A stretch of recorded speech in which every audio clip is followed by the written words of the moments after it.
అధిక బరువు అనేక సమస్యలకు కారణం. సాహితీ యోగా ఆన్లైన్ క్లాసులో జాయిన్ అవ్వండి. పెద్దలు కేసీఆర్ గారి నేతృత్వంలో 24 సంవత్సరాలు పూర్తి చేసుకొని 25వ సంవత్సరంలో ఆనాడు టీఆర్ఎస్ ఈరోజు బీఆర్ఎస్గా ఉన్న తెలంగాణ ఉద్యమ జెండా 25 ఏళ్ళు నిండుతున్న ఈ శుభ సందర్భాన మనం కరీంనగర్ జిల్లా నుంచి పెద్ద ఎత్తున మన వాళ్ళందరూ కూడా ఉత్సాహంగా ఉన్నారు తరలి రావడానికి. ఆ విషయం మాట్లాడదాము అని వారు ఈరోజు ఒక సమావేశానికి మమ్మల్ని ఇక్కడికి ఆహ్వానించడం జరిగింది. మరి సంతోషం ఏమంటే ఈరోజు చాలా కాలంగా కరీంనగర్ జిల్లా పార్టీ కార్యాలయం కూడా మేము వాడకంలోకి తీసుకురాలేదు. ఇవాళ కమలాకర్ గారు, అదేవిధంగా జిల్లా పార్టీ అధ్యక్షులు జీవి గారు, పట్టణ పార్టీ అధ్యక్షుడు సోదరుడు హరిశంకర్ గారు అందరూ కలిసి ఈరోజు దాన్ని ఫంక్షనల్ కూడా చేసినందుకు వారికి హృదయపూర్వకంగా అభినందనలు. భవిష్యత్తులో ఇక్కడి నుంచే అన్ని కార్యకలాపాలు కూడా పార్టీవి నిర్వహించాలని చెప్పి కూడా జిల్లా పార్టీ ప్రెసిడెంట్ గారికి నా విజ్ఞప్తి. ఈ సంవత్సరం టీఆర్ఎస్ పార్టీకి చాలా కీలకమైన సంవత్సరం కాబోతా ఉన్నది. మాకు 24 ఏళ్ళు నిండి 25వ ఏట మనం అడుగు పెట్టడం అంటే ఇది సామాన్యమైన విషయం కాదు, మాకు సంబంధించి చిన్న విషయం కాదు. పార్టీ పుట్టిన నాడు ఎన్ని అవమానాలు, ఎన్ని రకాల అనుమానాలు, ఇది మక్కలో పుట్టింది పుబ్బలో పోతుందని శాపనార్థాలు పెట్టి అసలు ఈ పార్టీ ఉండనే ఉండదని, పదవుల కోసం పెట్టిండ్రని అడ్డమైన మాటలు ఎన్నో ఆనాడు పడాల్సి వచ్చింది పెద్దలు కేసీఆర్ గారు, వారితో నడిచిన సహచరులు. కానీ ఒకటి మాత్రం వాస్తవం, 2 తెలుగు రాష్ట్రాల్లో స్వాతంత్రం వచ్చినాటి నుంచి నేటి వరకు ఎన్నో పార్టీలు పుట్టినాయి, అంతే స్థాయిలో మాయమైనాయి. కానీ విజయవంతంగా 25 సంవత్సరాల పాటు నిలదొక్కున్న పార్టీలు కేవలం 2. ఒకటి, తెలుగువాడి ఆత్మగౌరవ బావుట ఎగరవేస్తూ ఎన్టీ రామారావు గారు స్థాపించిన పార్టీ తెలుగుదేశం పార్టీ.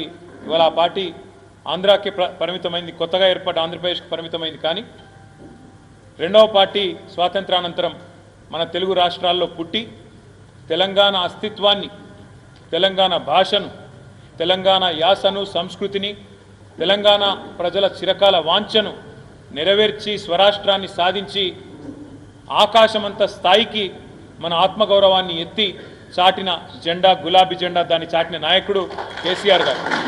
ఇవాళ అందుకే తెలంగాణ రాష్ట్ర సమితిగా ఆనాడు ఆవిర్భవించిన పార్టీ ఈరోజు భారత రాష్ట్ర సమితిగా పేరు మారవచ్చు, కానీ జెండా మారలేదు, ఎజెండా మారలేదు, నాయకుడు మారలేదు, గుర్తు కూడా మారలేదు. ప్రజలు ఎవరికి ఈ రోజు కూడా, ఈ నిమిషానికి కూడా ఏదైనా పల్లెటూరికి పోయి ఈ గులాబీ జెండా చూపెట్టి ఏ పార్టీ అంటే తెలంగాణ పార్టీ అంటారు తప్ప ఇంకో పేరు రాదు, బీఆర్ఎస్ అనో టీఆర్ఎస్ అనో రాదు. అంతగా తెలంగాణ పార్టీగా, తెలంగాణ ఇంటి పార్టీగా, మన పార్టీగా ఇవాళ ప్రజల గుండెల్లో చిరస్మరణీయమైన చెరగని ఒక ముద్ర వేసుకున్నది టీఆర్ఎస్. అందుకే 24 సంవత్సరాల నుండి 25వ సంవత్సరంలో అడుగు పెడుతున్న శుభ సందర్భాన ఒక క్రమ పద్ధతిలో ప్రతి సంవత్సరం నిర్వహిస్తున్నట్టుగానే ప్రతి సంవత్సరం వార్షికోత్సవాన్ని ఘనంగా ఏదైతే నిర్వహించుకుంటూ వస్తున్నామో అదే పద్ధతిలో రజతోత్సవ సంబురాన్ని, బీఆర్ఎస్ రజతోత్సవ సంబురాన్ని మరి ఎల్కతుర్తిలో, హుస్నాబాద్ నియోజకవర్గ పరిధిలోని ఎల్కతుర్తిలో, వరంగల్ నగరానికి అత్యంత సమీపంలో మనం నిర్వహించుకోబోతా ఉన్నాం. దానికి ముఖ్యంగా ఉమ్మడి కరీంనగర్ జిల్లా నుంచి మాకు విపరీతమైన ఒత్తిడి ఉంది. ఇప్పుడు ఇక్కడికి వచ్చేటప్పుడు కూడా మేమందరం మాట్లాడుకుంటూ వస్తూ ఉన్నాం, ఎమ్మెల్యేలు అదేవిధంగా ఇన్ఛార్జీలు. విపరీతమైన ఒత్తిడి ఉంది మా కార్యకర్తల నుంచి. ఎందుకంటే మా సభ్యత్వమే దాదాపు 60 లక్షల సభ్యత్వం కలిగిన పార్టీ. కాబట్టి మేము వస్తామని చెప్పి ప్రతి ఊరు నుంచి కూడా విపరీతమైన ఒత్తిడి ఉంది. తప్పకుండా నాకున్న విశ్వాసం, స్పందన చూస్తుంటే, మా ఈ కార్యక్రమానికి స్వచ్ఛందంగా వస్తున్న ఒక మద్దతు చూస్తుంటే లక్షలాది మందితో అపురూపంగా మరి సభ నిర్వహిస్తాము అనే మాట కూడా నేను విజ్ఞప్తి చేస్తూ ఉన్నా. ఇప్పటికే పోలీస్ పర్మిషన్ కూడా మార్చ్ 28 నాడు అప్లై చేసినాం. మరి ఈరోజు 12వ తారీఖు, ఇప్పటివరకు పోలీసులు పర్మిషన్ ఇవ్వట్లేదు, ఇస్తామని చెప్తలేరు, ఇయ్యమని చెప్తలేరు. అందుకే కోర్టుకు కూడా పోయినాం, హైకోర్టుకు కూడా పోయినాం.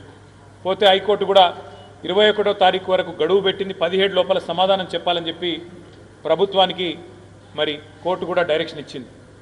రాష్ట్ర ప్రభుత్వానికి కూడా విజ్ఞప్తి చేస్తూ ఉన్నాం. మాకు ప్రతి సంవత్సరం వార్షికోత్సవ సభ నిర్వహించుకోవడం అనేది ఒక ఆనవాయితీగా ఉన్నది. ఇదేదో మీ ప్రభుత్వం మీద ప్రకటించే యుద్ధబేరి కాదు. ఇదేదో మేము అక్కడ చేస్తున్నది వేరే రకమైన ఆలోచన కూడా కాదు.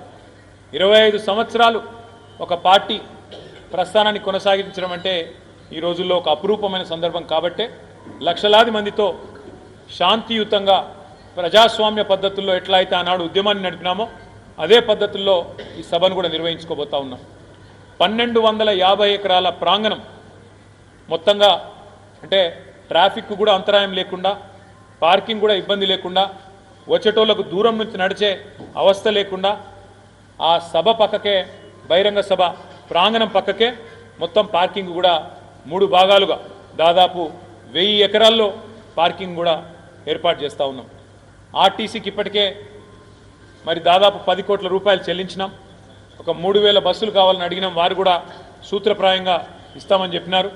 అట్లాగే ప్రైవేటు బస్సులు, ఇక ఇతర వాహనాలు స్వచ్ఛందంగా వచ్చేవాళ్ళు లక్షలాదిగా తరలి వస్తారని చెప్పి మేము అంచనా వేస్తున్నాం. ఈ ప్రోగ్రాం ఎంత పెద్దది అంటే మరి ఆ లక్షలాదిగా వచ్చేటోళ్ళకు ఎండాకాలంలో ఇబ్బంది కాకూడదన్న ఉద్దేశంతో 10 లక్షల వాటర్ బాటిళ్ళు, 10 లక్షల మజ్జిగ ప్యాకెట్లు, అదేవిధంగా అక్కడనే మరి కొన్ని వైద్య శిబిరాలు కూడా అదే ప్రాంగణంలో ఏర్పాటు చేస్తూ ఉన్నాం. పెద్ద ఎత్తున ఎవరికి ఇబ్బంది కాకుండా టాయిలెట్లు కూడా అక్కడనే ఏర్పాటు చేస్తూ ఉన్నాం. అదే మాదిరిగా డాక్టర్ల బృందాలు, అదేవిధంగా మా 2000 మంది వాలంటీర్లు పార్కింగ్ ఇంతజాం చూడడానికి, వచ్చిపోయే ట్రాఫిక్ నియంత్రణ చేయడానికి, అదేవిధంగా ప్రజలకు ఏ రకమైన అసౌకర్యం కలిగినా, ఎవరికి వచ్చే వాళ్ళకి ఏ రకమైన ఇబ్బంది కలిగినా తక్షణమే వారికి సేవలు అందించడానికి 2000 మంది స్వచ్ఛందంగా మా పార్టీ కార్యకర్తలు, మా యువకులు 2000 మందిని నియమించినాం. వారు కూడా ఇప్పటికే పనులు నిమగ్నమైనారు. పనులు ఎలకతుర్తిలో అక్కడ పట్టదారులు ఎవరైతే ఉన్నారో ప్రైవేటు భూముల యజమానులు, వాళ్ళు కూడా తమ సమ్మతిని ఇప్పటికే మాకు రాతపూర్వకంగా ఇచ్చినారు. ఆ అనుమతులు కూడా మేము పోలీసు వాళ్ళకు కూడా ఇవ్వడం జరిగింది, ప్రభుత్వానికి కూడా ఇవ్వడం జరిగింది. మేము ఈ కార్యక్రమం తర్వాత, బహిరంగ సభ తర్వాత మరి బీఆర్ఎస్ రజతోత్సవ సంబరాలను సంవత్సరం పాటు నిర్వహించబోతా ఉన్నాం. సుమన్ టీవీలో మీ పర్సనల్ అండ్ బిజినెస్ ప్రమోషన్స్ కోసం కింది నెంబర్కి కాంటాక్ట్ చేయండి.